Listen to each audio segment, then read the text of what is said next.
తెలంగాణ ఆర్టీసీలో సమ్మె సేరను మోగింది. ఆర్టీసీ కార్మిక యూనియన్లన్నీ సమస్యల పరిష్కారానికి ఏకమయ్యారు. ఆర్టీసీ జాయింట్ యాక్షన్ కమిటీగా ఏర్పడి సమ్మెకు పూనుకోవాలని నిర్ణయించారు. నెల నెల జీతాలు అందుకోవడం కష్టంగా ఉందని కార్మికులు ఆవేదన వ్యక్తం చేశారు. దీంతో ఆర్టీసీ ఎండీ సజ్జనార్ లేబర్ కమిషనర్కు సమ్మె నోటీసు ఇచ్చారు. సమస్యల పరిష్కారం కోసం నెల రోజుల వ్యవధి ఇచ్చారు. దీంతో నెల రోజులు ముందుగానే సమ్మె నోటీసులుగా పరిగణించాలని అధికారులకు సూచించారు.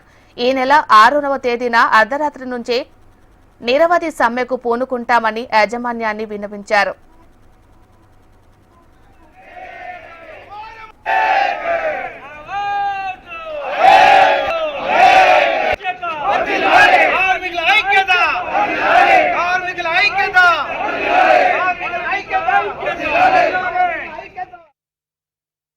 ఈ ఎన్నికల కోడ్ ఆర్టీసీ కార్మికులకు వర్తించదు.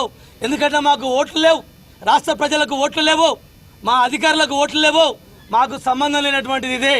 కాబట్టి ఈ ఎన్నికల కోడ్ కేవలం గెలిచిన కార్పొరేటర్లకు, మిగతా కౌన్సిలర్లకు మాత్రమే, వాళ్ళకే యునానిమస్ ఎన్నికలు కాబట్టి ఈ కోడ్ మాకు వర్తించదని ఎన్నిసార్లు బ్రతిమలాడి ఎన్నిసార్లు మొత్తుకున్నా కూడా ఇదే మొండి వైఖరి అవలంబిస్తూ మరి ఎలక్షన్ కమిషనర్ 24వ తారీఖు నాడు లేఖ రాస్తే ఈరోజు ఎలక్షన్ కమిషనర్ గారికి మనం ప్రోగ్రాం పెట్టామనే ఉద్దేశం మీద దానికి క్లారిఫికేషన్ కోసం జాయింట్ కమిషనర్ లేబర్ గారు ఎలక్షన్ కమిషనర్ లేఖ రాశారు.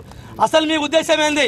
24వ తారీఖు నాడు ఎన్నికల కమిషనర్ కోడ్ లెటర్ మీకు ఇస్తే 24 నుంచి ఈ రోజు వరకు మీరు ఏం పని చేశారు? ఎందుకు క్లారిఫికేషన్ పంపలేదు?